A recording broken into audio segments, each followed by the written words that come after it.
পালিত হচ্ছে এবং শিক্ষকরা যারা রয়েছে তারা বলছেন যে আসলে তাদের যে দাবিগুলো রয়েছে সেগুলো আদায় না হয় তাহলে এই তারা চলবে বলে তারা আমাদের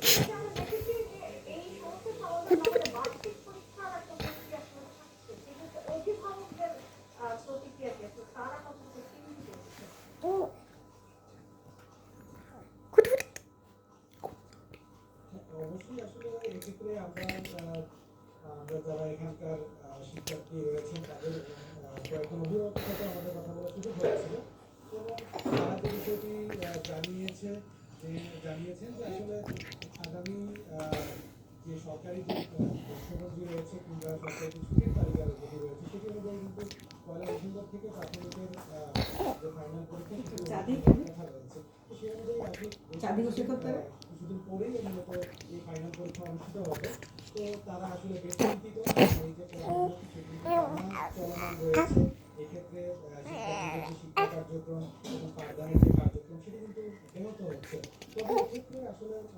যারা সরকারি শিক্ষক রয়েছে তারা যে বিষয়টি বলছেন তারা মূলত পরবর্তীতে তাদের এই কর্মসূচিগুলো তাদের যে দাবিগুলো রয়েছে সেটি যদি বাস্তবায়িত হয়ে যায় পরবর্তীতে তারা কিন্তু বেশি ক্লাস নিয়ে একটু বেশি তারা নেওয়ার চেষ্টা করবে। তারপরে আসলে অভিভাবকদের মধ্যে এক ধরনের সংখ্যা কাজ করছে যেহেতু আসলে প্রাথমিকেই আসলে শিক্ষার একদম মূল ভিত্তিটি গড়ে দেওয়া হবে।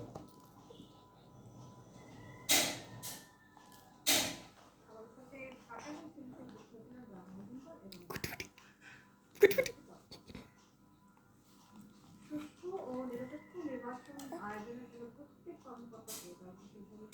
আহ্বান জানিয়েছেন নির্বাচন কমিশনার আনোয়ার ইসলাম গণতন্ত্রের প্রতিচ্ছবি তাই সেখানে সঠিক দায়িত্ব পালনে কোনো অবহেলা করা যাবে না। সুষ্ঠু নির্বাচনের জন্য শপথ গ্রহণের পর থেকে নির্বাচনের কথা প্রবাসীদের প্রকাশ হওয়া এবং ভোট দেওয়ার জন্য নিবন্ধন কার্যক্রম জাঁকজমকভাবে নির্বাচন হবে বলেও জানা গেছে। এছাড়া কারাগারে থাকা যেসব ব্যক্তির এখনো সাজা হয়নি যারা যেন কারাগার থেকেই ভোট দিতে পারে সে ব্যবস্থাও করা হবে। নির্বাচন